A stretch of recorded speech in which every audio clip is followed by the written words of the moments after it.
కొడితే బలం పైన కొట్టండి, వీరులుగా మిగులుతారు. బలహీనతపై కొట్టకండి, పిరికివారిగా మారుతారు. బయట వాళ్ళకి ఇచ్చే సమయం విలువ మన వాళ్ళకి ఇస్తే మన వాళ్ళు బయట వాళ్ళు కాకుండా ఉంటారు. కొన్నిసార్లు నీ ప్రమేయం లేకుండానే మీ మీద నిందలు వస్తాయి. నువ్వు ప్రతీకారం తీర్చుకోవాలి అనుకోకు. ఎందుకంటే ఆ సమయంలో భగవంతుడు సహనం గమనిస్తున్నాడని తెలుసుకో. కోపం తెరలాంటిది, తీస్తే పోతుంది. బాధ గాయం లాంటిది, మానిపోయినా అలానే ఉంటుంది.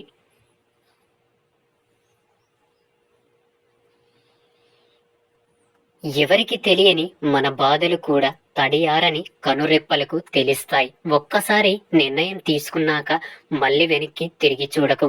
ఎందుకంటే ప్రతిసారి గతం గురించి ఆలోచించే వాళ్ళు జీవితంలో ముందడుగు వెయ్యలేరు. డబ్బు లేనప్పుడు పిసినారిలాగానే ఉండాలి. ఎందుకంటే అప్పుల్లో పడితే ఎవరు సహాయం చేయరు. ఎన్ని కష్టాలు వచ్చినా భగవంతుని మరవకూడదు. శ్రీరాముడు సీతాదేవిని కోల్పోయినా కూడా ఈశ్వరుణ్ణి ప్రార్థించడం మానలేదు.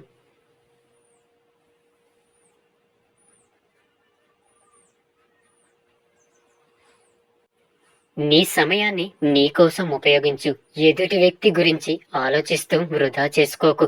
గెలిచినప్పుడు పొగడడానికి 100 మంది ఉన్నా లేకపోయినా, ఓడిపోయినప్పుడు ఓదార్చుకోవడానికి ఒక్కరైనా ఉండాలి.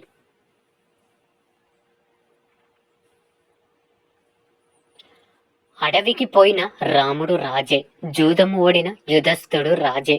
వ్యక్తిత్వం ఉన్న వాడికి గెలుపుతో సంబంధం లేదు, రాజ్యంతో పని లేదు. ఉన్నంతకాలం ఒంటరిగా ఉన్న రాజే.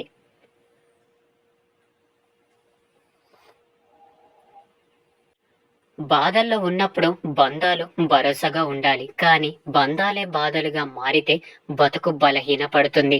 మనిషి ఎలా ఉన్నాడో చూడకు, మనసు ఎలాంటిదో చూడు. అందం పోతుంది, ఆశలు తరిగిపోతాయి, కానీ మంచి మనసు ఎప్పటికీ నీకు తోడుగానే ఉంటుంది. ఎవరో నిన్ను బాధ పెట్టారని వాళ్ళు తిరిగి బాధపడాలని ఎప్పుడు కోరుకోకు. తెలియక బాధ పెడితే క్షమించు, తెలిసి బాధ పెడితే తీర్పు కాలానికి అప్పగించు. నువ్వు మాత్రం ప్రశాంతంగా జీవించు.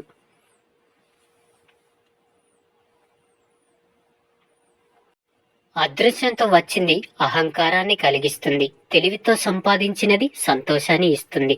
కష్టపడి సంపాదించింది సంతృప్తినిస్తుంది. చేసిన మేలు మర్చిపోవడం, అవసరం తీరాక మర్చిపోవడం మనుషులకు వెన్నుతో పెట్టిన విద్య.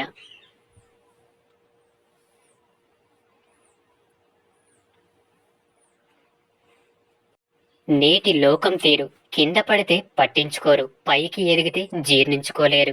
ఏ మనిషికైనా మనం విలువ ఇవ్వగలం, కానీ విలువ తేలేము. అది ఎవరికి వారే సంపాదించుకోవాలి.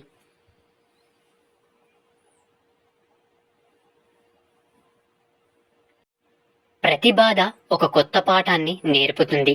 ప్రతి పాఠం ఒక వ్యక్తిని మారుస్తుంది. భుజాల మీద ఉన్న బరువుని బలమున్నోడు ఎవడైనా మోస్తాడు, కానీ మనసులో ఉన్న బాధని బంధాల విలువ తెలిసినోడు ఒక్కడే మోయగలడు. ఆ బంధం ప్రేమైన, స్నేహమైన, మరే బంధమైన.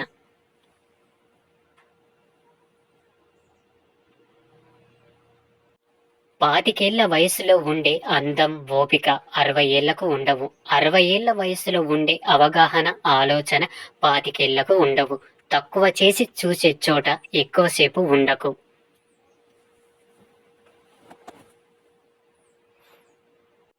అవకాశం పొందడం మీ గొప్పతనం కాదు, పొందిన అవకాశాన్ని సద్వినియోగం చేసుకోవడం మీ గొప్పతనం.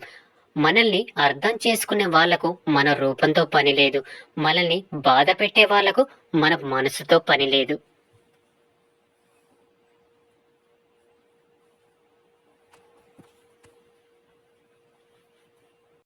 నవ్వుతున్నప్పుడు నీళ్లు త్రాగడం ఎంత కష్టంగా ఉంటుందో, మనసుకి బాధ కలిగినప్పుడు కన్నీళ్లు ఆపడం కూడా అంతే కష్టంగా ఉంటుంది. నమ్మకం, ప్రాణం రెండు ఒకటే. ఒక్కసారి పోతే మళ్ళీ తిరిగి రావు. నమ్మిన వారిని మోసం చెయ్యకు, మోసం చేసిన వారిని నమ్మకు. మన దేశంలో మనిషిని మనిషిలా చూసేది భూమి ఒక్కటే. ఏ కులపోడు పండించినా పండుతుంది, ఏ కులపోడు చనిపోయినా తనలోకి తీసుకుంటుంది. ఎవరిని ఎంత నమ్మాలో అంతే నమ్ము. మనోళ్ళే కదా అని అతిగా నమ్మితే మోసం రుచి చూపించి జీవితంలో కోలుకోలేని దెబ్బతీస్తారు. పంటని చీడపురుగుల నుండి, మనసుని అసూయ ద్వేషాల నుండి కాపాడుకోకపోతే చివరికి మిగిలేది అంత నష్టమే. పంటైన జీవితమైన అంత వ్యర్థమే. స్త్రీల వెంట పడ్డవాడు సర్వనాశనం అవుతాడు. ఒక వ్యక్తి తనకు తానుగా పొందగలిగే శక్తి ఉన్న దానికోసం దేవతలను ప్రార్థించడం మూర్ఖత్వం. కోపం రావడం మానవ సహజం. అయితే దాన్ని ఎప్పుడు, ఎక్కడ, ఎవరి మీద ప్రదర్శించాలో తెలుసుకోవడమే విజ్ఞాత. మన చెడుని కోరేవారు మన తప్పుని మాత్రమే చూపిస్తారు. మంచి కోరేవారు మాత్రం ఆ తప్పును ఎప్పుడు సరిదిద్దుతూనే ఉంటారు. వెతుక్కుంటూ వెళ్ళకు, అవమానపడతావు. ఎదురు చూస్తూ ఉండకు, మోసపోతావు. నిన్ను మాత్రమే నువ్వు నమ్ముకో. ఇది నటన ప్రపంచం.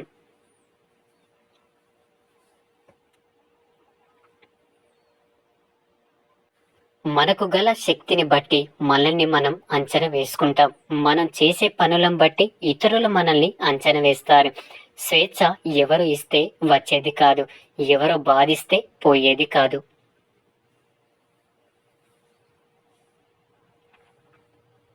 సుత్తితో ఒక దెబ్బ కొట్టగానే బండరాయి ముక్కలవ్వదు. దెబ్బ వెనుక దెబ్బ వెయ్యాలి. ఒక ప్రయత్నంతోనే విజయం సిద్ధించదు. ఎడతెగని ప్రయత్నం కావాలి. తలరాతని ఎప్పుడు నిందించకు. ఒక కష్టం నిన్ను బాధిస్తే 100 సంతోషాలు నీకోసమే ఎదురుచూస్తుంటాయి. నువ్వు నమ్మితే ఇదే నిజం. నీకు నచ్చినట్టు ఎప్పుడైతే బ్రతకడం మొదలు పెడతావో అప్పటి నుండి నువ్వు చాలా మందికి నచ్చకుండా మిగిలిపోతావు. యుద్ధం మనది, పోరాటం మనది. అయినా ఎవరో వచ్చి మనల్ని గెలిపిస్తారు అని ఎదురు చూడడం కన్నా మూర్ఖత్వం మరొకటి లేదు.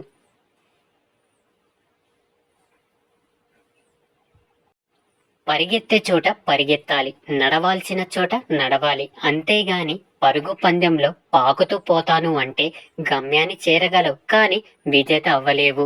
ఒకరి కష్టం తెలియాలి అంటే వాళ్ళు చేసే పనిని చెయ్యడానికి ప్రయత్నించు. అందులో నీ కష్టం నీకు పూర్తిగా అర్థమవుతుంది. మిత్రుడు ఆనందంగా ఉన్నప్పుడు ఆహ్వానిస్తేనే వెళ్ళాలి. కష్టాలలో ఉన్నప్పుడు పిలువకున్నా వెళ్ళాలి. అనుకూలతలో అందరికీ మన గురించి తెలుస్తుంది. ప్రతికూలతలో ఎవరు ఎలాంటి వారో మనకు తెలుస్తుంది.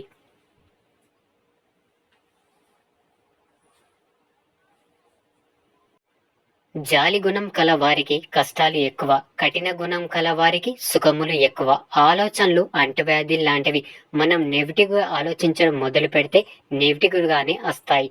పాజిటివ్ గా ఆలోచించడం మొదలు పెడితే పాజిటివ్ గానే వస్తాయి.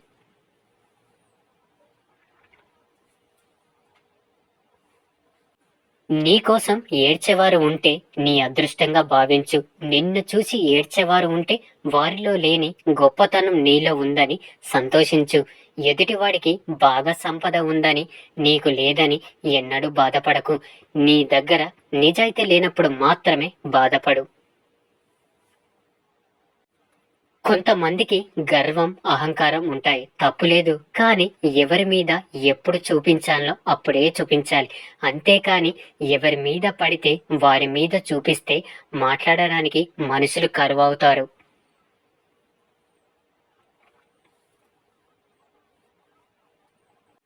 చీకటి తానే గొప్ప అనుకుంటుంది. అయితే దీపం తన అహాన్ని తలకిందులు చేస్తుంది.